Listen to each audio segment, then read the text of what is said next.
Good morning, good morning. Happy Wednesday. Is it Wednesday? Wednesday. It is June 20th. My God, it's already June. It's going to be July soon.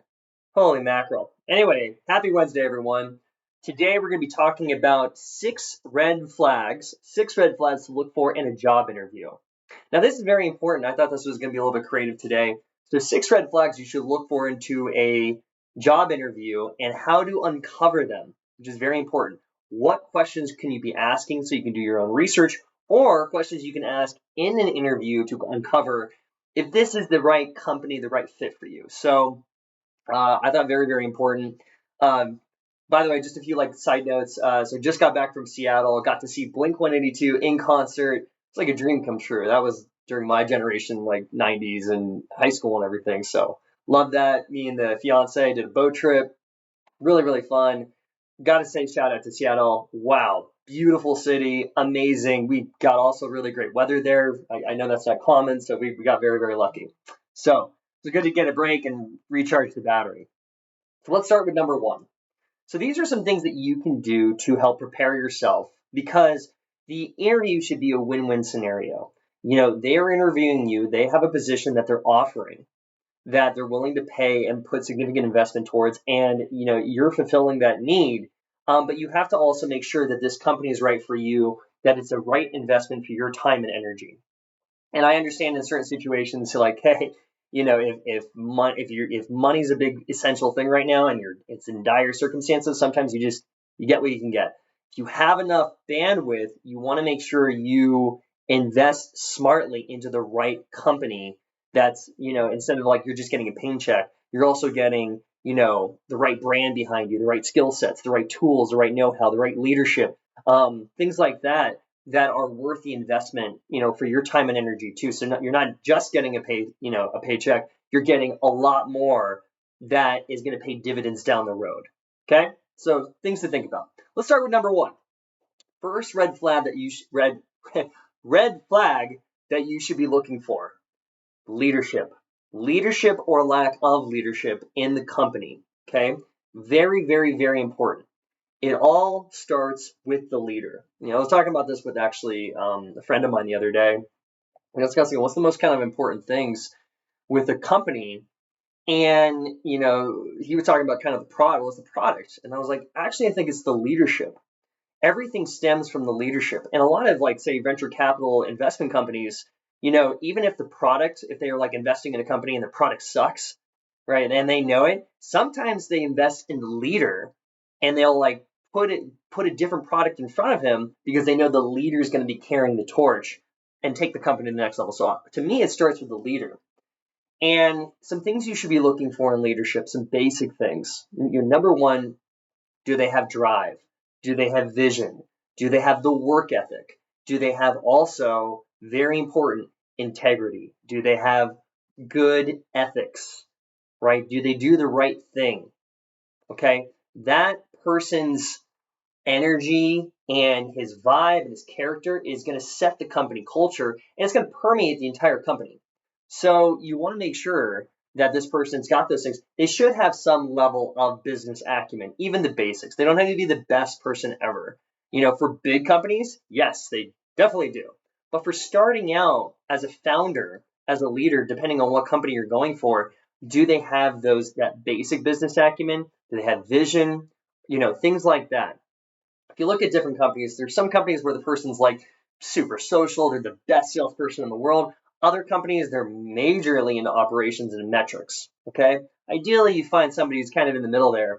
Um, but you really want to do this during an interview, which is like, do your own research, find out who the leader is. Is it a board of directors? Is it a CEO? Was it a founder? And then they appointed a CEO. So looking at the leader, um, and finding out a little bit, like, you can ask in the interview, tell me a little bit about the leadership. How are decisions made, right? You should find out the person who's above you in the company, as well as the person who's the highest chain, because it does going to go, it starts from the top. So you need to make sure you have some leadership they're carrying the team, right? They're motivating the team. They're pulling the team.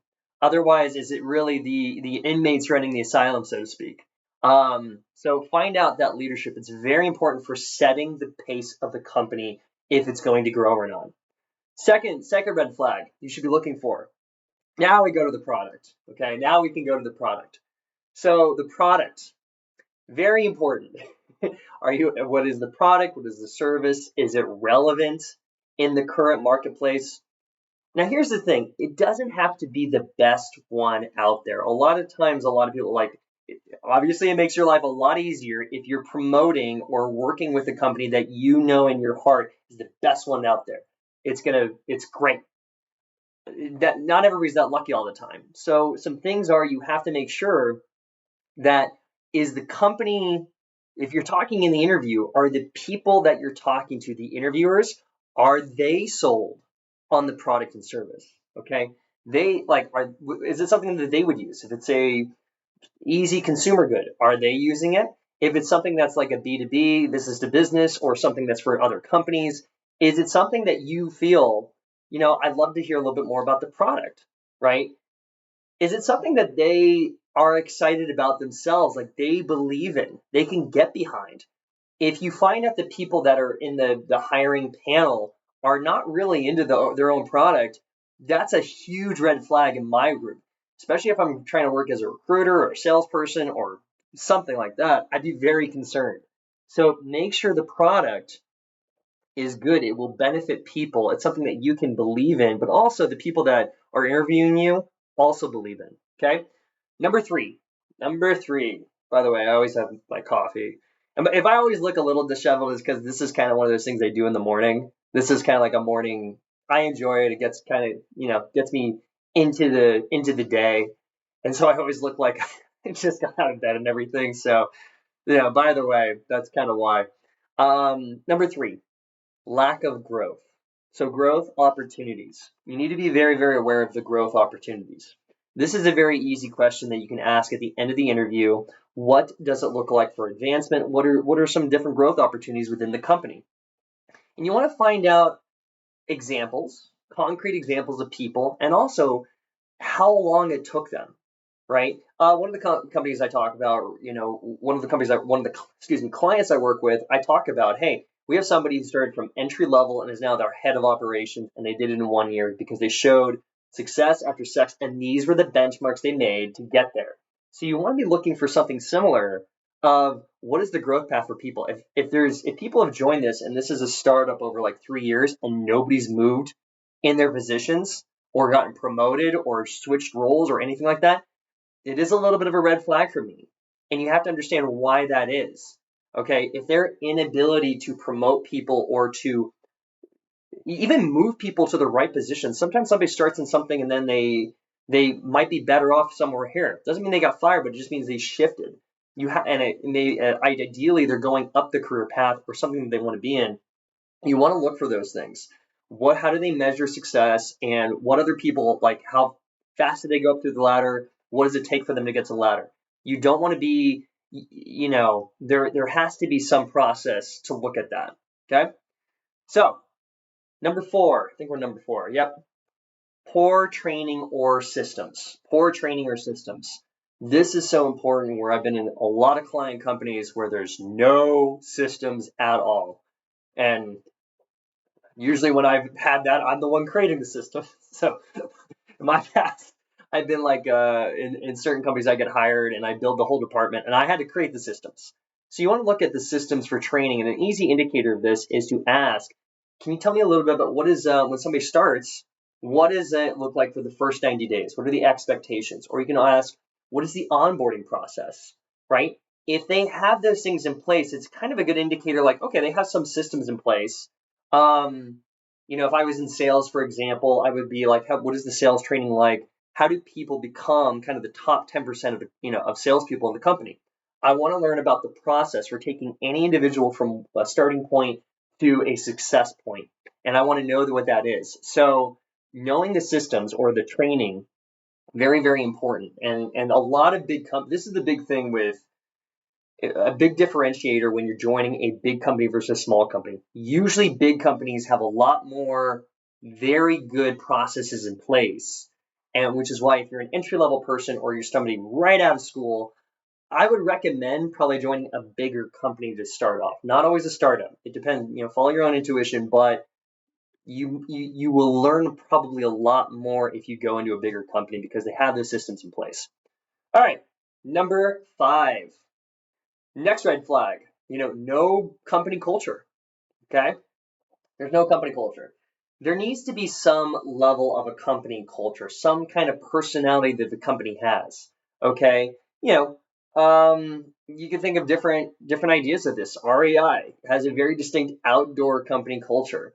I've been in sales companies where the company culture is like work hard, play hard, right? They all joke around, they love hanging out with each other, but when it's 9 to 5 time, they are focused there, which is great. That they became very successful really fast. It was really great company I got to observe.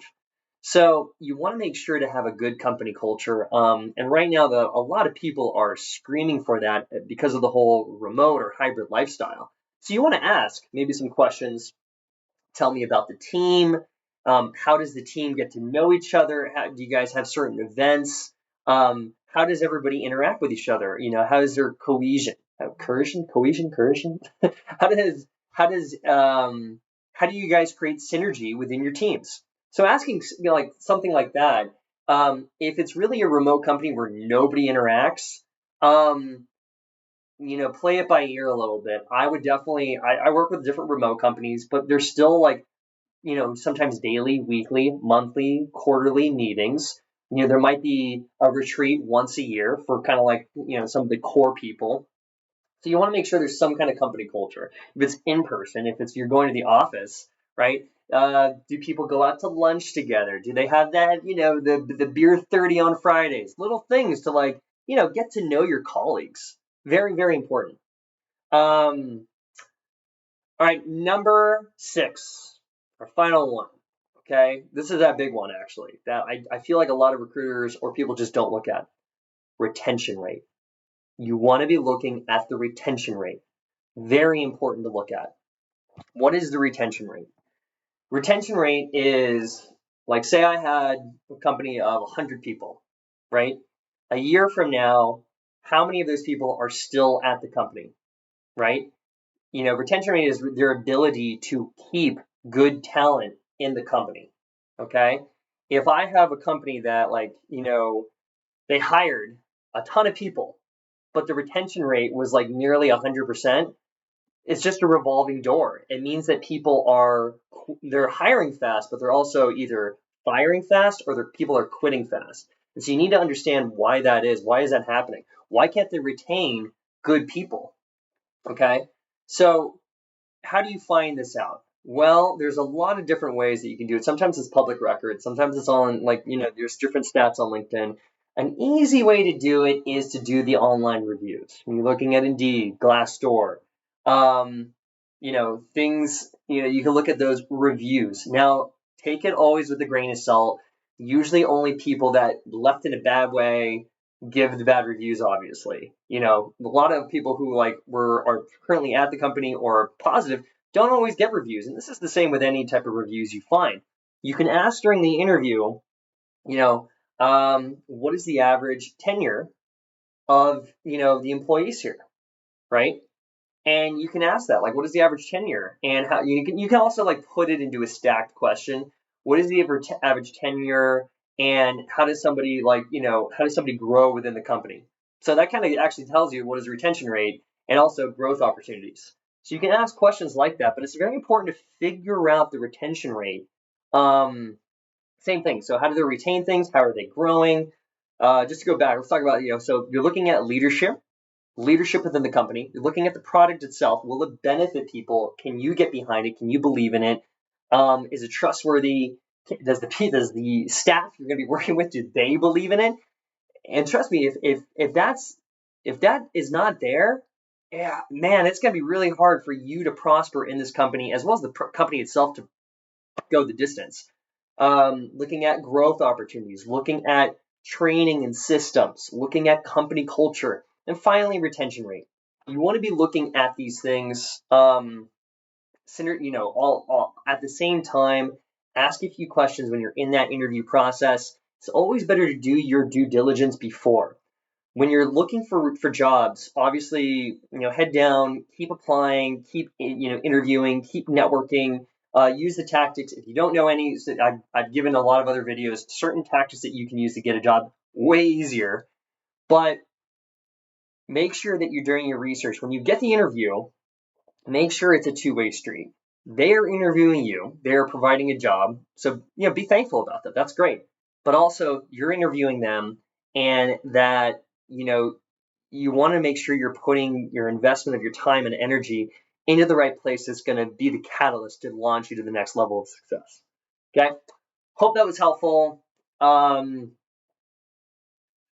Any last minute things? I don't know. Anyway, if you guys need some other resources, I have resume templates, some ebooks, not really ebooks, but more like pamphlets of some great questions you can ask, different things in kind of the shared Google. You have to request access, but feel free to, I'll put in the job description, and feel free to reach out. It's wow. I've been getting a lot of people reaching out for a mock interview, for a little bit of career consulting. We've been getting great reviews. One person who ran like a 20-person company, we started talking. It was mostly about how to like kind of train his salespeople and train kind of the recruiting team. And it became more of a kind of life coaching session. We talked about health stuff and how to like time management and priority management. It was a lot of fun. We had a great conversation. So if you'd like to reach out, schedule a time to talk, I'm happy to do so. I have my contact details in the description below. Anyway, guys, cheers. Have a good one and talk to everyone soon. Cheers.